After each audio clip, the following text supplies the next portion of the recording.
पुचकी अपनी दोस्त रिया के साथ घर पर एंजॉय कर रही थी। थोड़ी ही देर बाद दोनों बोर होने लगती हैं कि तभी दोनों एक चैलेंज करती हैं, जिसमें उन्हें 2 घंटे तक नॉन स्टॉप खट्टी चीजों को खाकर एक दूसरे को चैलेंज करना था। रिया और पुचकी ने अपने पहले घंटे में खट्टी आम की चटनी को राइस के साथ खाया और 10 नींबू का रस मिलाकर उसे पिया, जिसके बाद उनके दांत बेहद खट्टे हो जाते हैं। तभी पुचकी अपने गाल पर हाथ रखकर बोलती है, अरे यार, सारे दांत खट्टे हो गए। उस आम की चटनी से ज्यादा इन नींबू के रस से मेरे दांत झनझना रहे हैं। क्या बताऊं? तूने ही बोला था ना कि मुझे बहुत बोरिंग फील हो रहा है, तो मैंने ये चैलेंज कर दिया। अब आया ना मजा? सच बता, सच। हाँ हाँ, झूठ मत बोलियो, सच बता। हाँ ना पागल, मजा आया, लेकिन सजा मिल रही है। वो तो मिलेगी ही, और जो हारेगा उसे नींबू के जूस से भरा हुआ गिलास पीना पड़ेगा, देख ले। हे भगवान, खट्टा सुनकर ही दांतों में छिनछिनाहट महसूस हो रही है। और जो जीतेगा उसे क्या मिलेगा? उसे चोकोलावा केक मिलेगा, वो भी 2-2। अब देखते हैं तू जीतेगी या मैं। ऑफ कोर्स जीतूंगी। बेटा, मैं ही तुझे इस चैलेंज में हराऊंगी। देखते हैं। वैसे 1 घंटा बचा है, अब क्या खाएं? बाकी का चैलेंज बाहर करेंगे। चल खट्टा गोलगप्पे का पानी पीने चलते हैं। सिर्फ पानी, गोलगप्पे नहीं। अरे तो सब्र कर, चल पहले वहाँ तक। इस तरह दोनों गोलगप्पे वाले के पास जाती है और उससे गोलगप्पे के ऊपर नींबू डलवाकर फिर दोनों चैलेंज में 20-20 गोलगप्पे खाती है। खाते हुए पुचकी बोलती है, रिया, ये बहुत खट्टा है यार। तेरा चैलेंज मुझ पर भारी पड़ रहा है। भारी नहीं, खट्टा पड़ रहा है। वैसे खट्टा तो मुझे भी लग रहा है। दांतों ने जवाब दे दिया। भैया, आप मजे ले रहे हो क्या? कैसे और नींबू डालते जा रहे हो गोलगप्पे में? अब मजा आया ना मुझे बेटे। और खिलाओ भैया इस लड़की को, और खिलाओ। बेटा, अब एंड कर देते हैं। बहुत हो गए गोलगप्पे, आधा घंटा बचा है। अब कहाँ चले, तू डिसाइड कर। चल चलते हैं। वो देख, वो स्टार फूड काट कर उसमें चटपटा मसाला लगा कर दे रहे हैं, वही चलते हैं।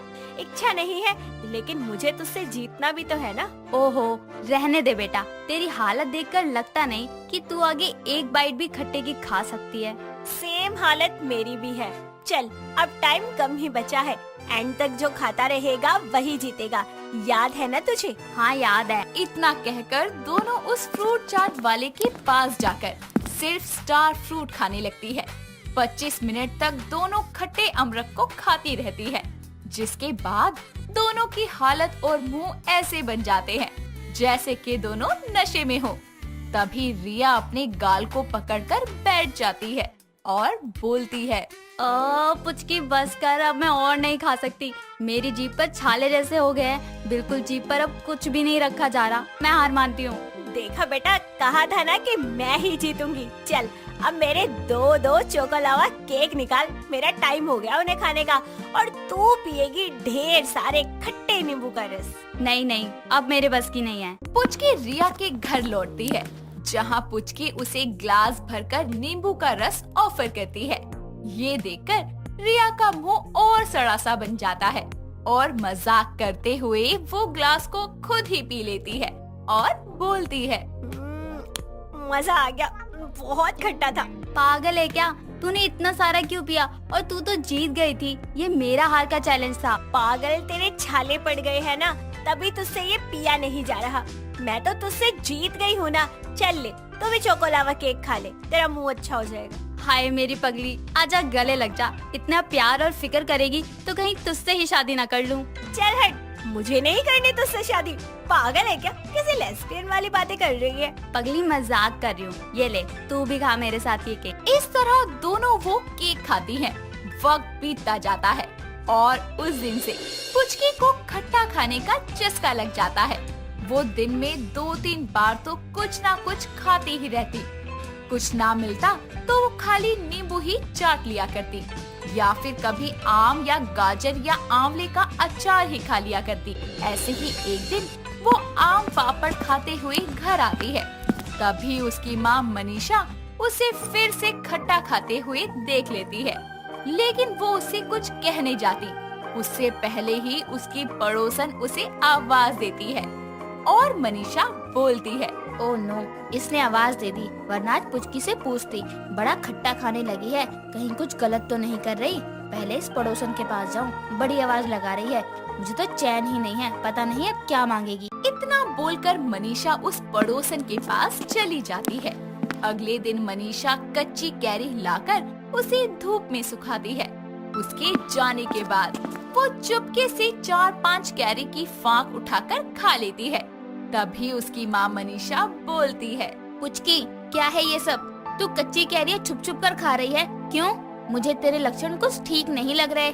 बता क्या चल रहा है इतने दिनों से? मैं तुझे रोज देखती हूँ ये सब खाते हुए। माँ कुछ भी तो नहीं, आप मुझे डांटती इसलिए छुप कर खा रही थी। वो रिया के चैलेंज की वजह से मुझे चस्का लग गया इसे खाने का, इसलिए खाती हूँ। पक्का यही बात थी ना? हाँ माँ, और क्या बात होगी? कहीं आप कुछ ज्यादा ही तो नहीं सोच रही? अरे नहीं नहीं पुचकी बेटा, ऐसा कुछ भी नहीं है। वक्त बीतता है। पुचकी को उसका हमसफर नितिन मिलता है। दोनों एक दूसरे से बहुत प्यार करते थे। दोनों शादी करने का फैसला भी लेते हैं कि अचानक से पुचकी की तबीयत खराब हो जाती है और उसे घबराहट और बेचैनी होती है। नितिन उसे हॉस्पिटल लेकर जाता है, जहां डॉक्टर उसका चेकअप करके बताते हैं कि वो प्रेग्नेंट है। इस बात से घबराकर दोनों वहां से वापस आने लगते हैं। तभी पुचकी बोलती है, नितिन, ये क्या गलती हो गई हमसे? अब मैं माँ को क्या कहूँगी? पुचकी, तुम फिक्र मत करो, मैं तुम्हारी माँ के पास तो पहले से ही जा रहा था ना बात करने। तुम फिक्र मत करो, किसी को कुछ पता नहीं चलेगा। हम शादी करने के बाद सबको बता देंगे। पक्का ना? हमें जल्दी शादी करनी होगी, वो भी 2 महीने में। रिलैक्स पुचकी, ऐसा ही होगा। किसी को कोई खबर नहीं होगी। बस तुम अपना और बेबी का ख्याल रखना, आराम से घर जाना। नितिन की बात सुनकर पुचकी घर चली जाती है और वो अपना ध्यान भी रखती है। और इसी के साथ अब वो ज्यादा खट्टा खाने लगती है, जैसे कच्ची कैरियाँ, कभी आंवला तो कभी कुछ और जब उसे कुछ ना मिलता तो वो नींबू नमक चाटकर ही काम चलाती और यहाँ तक कि हर सब्जी में भी ऊपर से नमक डालकर खाया करती। ये सब करता हुआ उसे उसकी माँ मनीषा फिर से देखती है और मन में सोचती है, कहीं पुचकी फिर से? नहीं, ऐसा नहीं होगा। उसे शौक है खट्टा खाने का। भूल गई क्या मनीषा तू? अपनी ही बेटी पर शक करती रहती है। ये बोलकर वो अपनी बेटी के साथ खाना खाने लगती है। हफ्ता बीतता है और इसी बीच पुचकी को घबराहट और वॉमिटिंग वगैरह होती है, लेकिन वो ये सब अपनी माँ से छुपा लेती है और नितिन के बारे में बताती है, जिसके बाद वो उसे नितिन से मिलवाती है। मनीषा दोनों की शादी के लिए राजी हो जाती है और 1 महीने बाद ही दोनों की शादी हो रही होती है। तभी शादी के जोड़े में पुचकी होती है और उसे फिर से चक्कर आते हैं, जिसके बाद वो नितिन को कॉल करके बोलती है, हेलो नितिन, तुम कब आओगे? यार ये सब बारात में नाच रहे हैं, तुम बोलो क्या हुआ? शादी करने की जल्दी हो रही है क्या? नहीं नितिन, बस घबराहट हो रही है, शादी की वजह से भी और प्रेगनेंसी की वजह से भी। तुम्हें तो पता ही है कि ये टाइम कितना टफ होता है और मैं कोई नॉर्मल लड़की की तरह भी तो शादी नहीं कर रही। हमारा बेबी भी तो है ना साथ में, इसीलिए ज्यादा थकावट हो रही है। ओह, ऐसा करो, नींबू या कोई खट्टी चीज खा लो, उससे तुम्हें घबराहट नहीं होगी। वैसे भी तुम्हें ये पसंद है ना, और जूस भी पी लेना। ठीक है नितिन। पुचकी की ये सारी बातें उसकी माँ कमरे के बाहर खड़ी होकर सुन लेती है, जिस बात से उसे बहुत धक्का लगता है और वो अपने आप को संभालकर बिना पुचकी को कुछ बोले बड़े ही धूमधाम से उसकी शादी करवाती है और उसे विदा कर देती है। शादी के कुछ दिन बाद पुचकी अपना बैग खोलती है, जिसमें खट्टे इमली और कच्ची कैरी, नींबू का अचार इत्यादि देखकर वो हैरान होकर बोलती है, अरे माँ ने मुझे मेरी पसंद की सारी चीजें दी हैं और ये ड्राई फ्रूट भी।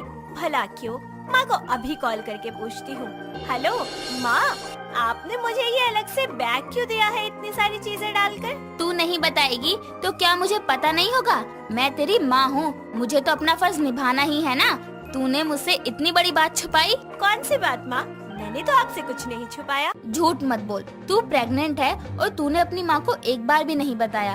दिल तो बहुत दुखा था मेरा, पर तसल्ली भी है इस बात की कि किसी को कुछ पता भी नहीं चला और तेरी और नितिन की शादी भी आराम से हो गई। इसलिए मैं भी चुप बैठी रही। अब तेरा ये सब खाने का और मन करेगा, इसलिए तुझे भेज दिया। खट्टे के साथ साथ ताकत वाली चीजें भी खाती रही हो, समझी? सॉरी माँ, मैं अपनी गलती के लिए माफी मांगती भी तो कैसे, समझ नहीं आ रहा था कि आपको कैसे बताऊं। फिर भी आपने मेरा सपोर्ट किया। थैंक यू माँ and sorry. Love you too. अपना और अपने बच्चे का अच्छे से ख्याल रखना। गोंद के लड्डू भी भिजवा दूंगी दामाद जी के हाथों। ठीक है माँ। इस तरह से कुछ हफ्तों बाद पुचकी की प्रेगनेंसी की खबर उसकी सास को मिलती है। पुचकी इस दौरान भी खूब खट्टा खाती और साथ ही अपनी सासू माँ और पति दोनों की देखभाल करती। 8 महीने बाद पुचकी एक सुंदर सी बेटी को जन्म देती है। पुचकी की सास को कभी पता नहीं चलता कि पुचकी शादी से 1 महीने पहले ही प्रेग्नेंट